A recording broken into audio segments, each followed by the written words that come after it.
दोस्तों, काला पानी एक ऐसी सजा थी जिसका सिर्फ नाम ही लोगों के रोंगटे खड़े करने के लिए काफी था। हालांकि भले ही हम इस सजा के बारे में अब ज्यादा नहीं सुनते, लेकिन जब भारत अंग्रेजों का गुलाम था उस समय देशवासियों के लिए फांसी के बाद से यह सबसे बड़ी सजा थी। दरअसल काला पानी भारत के अंडमान निकोबार द्वीप पर बसे सेल्युलर जेल को कहा जाता था, जो अंग्रेजों द्वारा भारतीय स्वतंत्रता संग्राम के सेनानियों को कैद में रखने के लिए बनाया गया था। भारत को आजाद करवाने के लिए 1857 से पूरे देश में क्रांति की लहर शुरू हो गई थी और इसी से घबरा कर अंग्रेजी हुकूमत ने बहुत से क्रांतिकारियों को फांसी के फंदे पर लटका दिया और जिन्हें फांसी की सजा नहीं दी गई उन्हें आजीवन कारावास दे दिया गया, ताकि वह अंग्रेजी हुकूमत के खिलाफ दोबारा से कुछ भी न कह सके।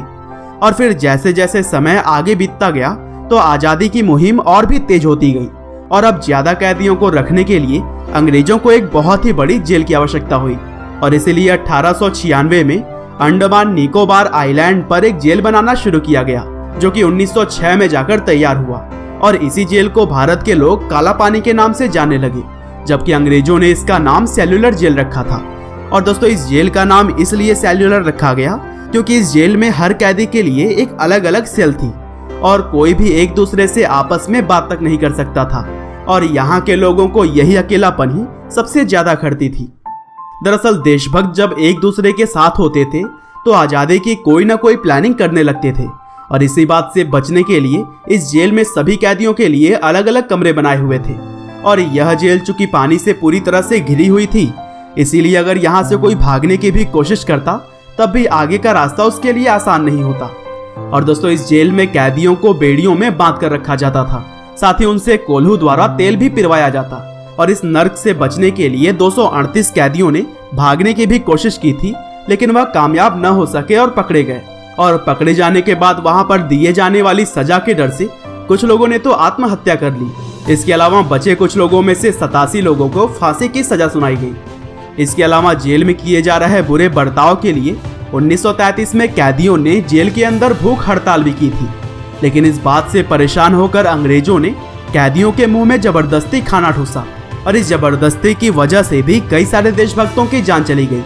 हालांकि 1942 में जापान ने अंडमान निकोबार पर हमला करके उसे अपने कब्जे में ले लिया और यहाँ पर जापान ने ब्रिटिश लोगों को उन्हीं के बनाए हुए जेल में कैद करके रखा, जबकि रविंद्रनाथ टैगोर और महात्मा गांधी के आंदोलन की वजह से भारत के लोगों को वहां से छुड़ा लिया गया था।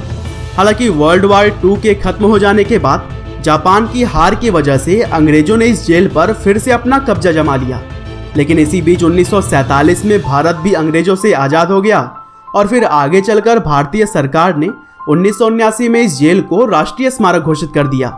और यहाँ पर अब कोई भी जाकर भारत के वीर शहीदों पर हुए जुल्म को देख सकता है।